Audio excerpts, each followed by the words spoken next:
Es tan difícil aceptar que la corrupción y el estado económico de México no es solo problema del gobierno. Es tan fácil juzgar a un gobierno sin antes tomar en cuenta nuestras acciones, las cuales hacemos día con día, quizá ya hasta sin darnos cuenta. Somos corruptos, ignorantes, clasistas, injustos e insensatos. Estamos en primeros lugares, y no para bien, sino para mal. Estamos en primeros lugares de corrupción e inseguridad, pero no estamos en primeros lugares de economía.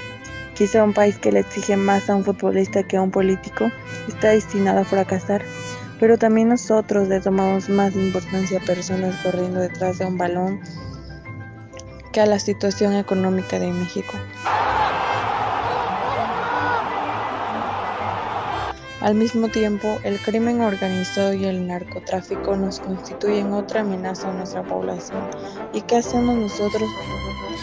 Nos burlamos sin tomar en serio que es un grave problema y estamos siendo cegados por todos los medios, los cuales nos muestran telenovelas, nos muestran el amor, nos enseñan que un golpe de suerte te llegará siendo sirvienta de un millonario, cuando después el millonario se enamorará de ti, pero no nos muestra a que tenemos que prepararnos para salir adelante. Si nos vamos un poco atrás con Salinas, fue el presidente que metió un cuento todavía más estúpido cuando se inventó con las televisoras que en las noches el chupacabras les iba a salir y México estaba aterrado por tal noticia. Se agarra aquí y él se acomoda y aquí es donde chupa, que agarra. Entonces nosotros creemos que él caiga. Pues un ser de otro planeta pues sabe. Lo que sí hay una cosa muy rara, que cuando el animal parece ser que va a llegar, que cuando menos anda cerca de un aroma muy fea, azufre.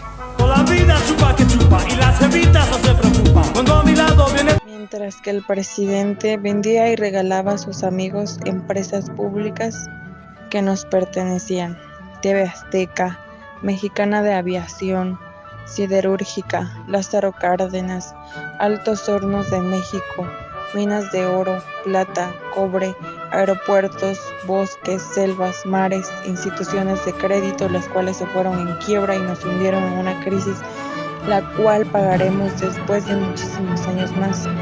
Quizás en ese entonces México estuviera informado y no viendo una novela de amor, hubieran podido salir a marchar todo el pueblo unido y a luchar contra el gobierno para impedir que esas empresas se vendieran y regalaran. Todo lo que tenía México lo perdió. En cambio, hoy tenemos nuestra información a nuestro alcance, pero por alguna razón seguimos prefiriendo ver estupideces. En fin, pobre de nosotros, pobre de México, quienes seguiremos pagando las deudas de aquellos presidentes y por no levantarnos en contra, no estar informados y no salir a impedir tales robos, seguiremos siendo pobres y en el Estado nunca habrá un cambio, solo si nosotros empezamos por él. México, un país con inigualable belleza natural, increíbles paisajes y sumergido en una exorbitante cultura, que si bien le ha dado fama a escala mundial. Pero, ¿qué hay detrás de lo que engloba a una población abrumada, consumida por un sinfín de problemas sociales, que día a día se agravan? Problemas que nos afectan en gran manera en la sociedad, que desgajan el tejido social, que hacen más difícil el desarrollo de las comunidades y por lo mismo de un mejor país y de los mexicanos. Pero ¿de dónde emerge todo aquello que nos abruma? ¿Acaso la culpa no está en nosotros mismos? ¿Qué se habla del actuar mexicano? De aquellos que siempre tienden a imitar otra forma de vida, en una búsqueda inconsciente de superioridad dentro del grupo que les rodea. ¿Acaso no pertenecemos a una fauna social que de manera despectiva busca rebajar a aquellos que tienen menos, sin saber que todos estamos en una situación bastante similar? ¿Acaso el enfoque de todos nuestros problemas tiene que estar direccionado a los incansables fracasos que sexenio tras sexenio nos han regalado cada uno de nuestros gobernantes? ¿Acaso el poder de todo un pueblo está en manos de unos cuantos y en la voz de uno solo? Es ahí donde me pregunto en quiénes estará el problema. Analizar nuestro actuar en muchos escenarios es suficiente para darnos cuenta de la innata capacidad que tenemos como sociedad. Una pandemia mundial embistió de manera brutal a principios del 2020.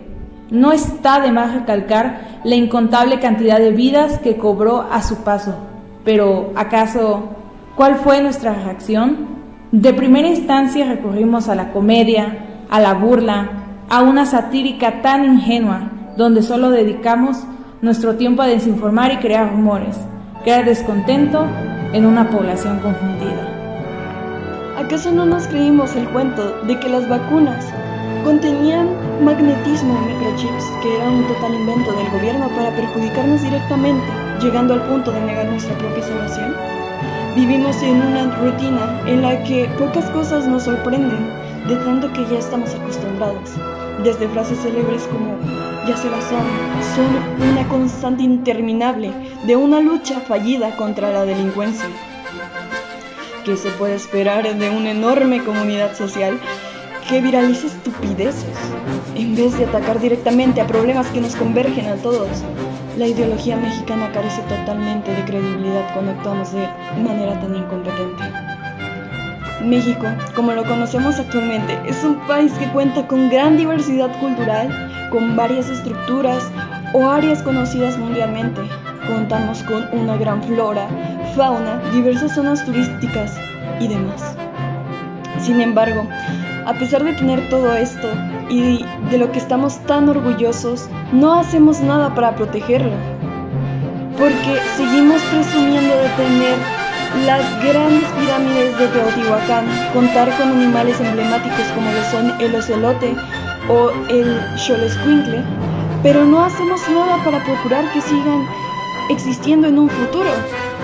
Tenemos aún ese pensamiento tan egoísta que solo hace que nos preocupemos en nosotros mismos y no en cómo mejorar como país, como hermanos que somos.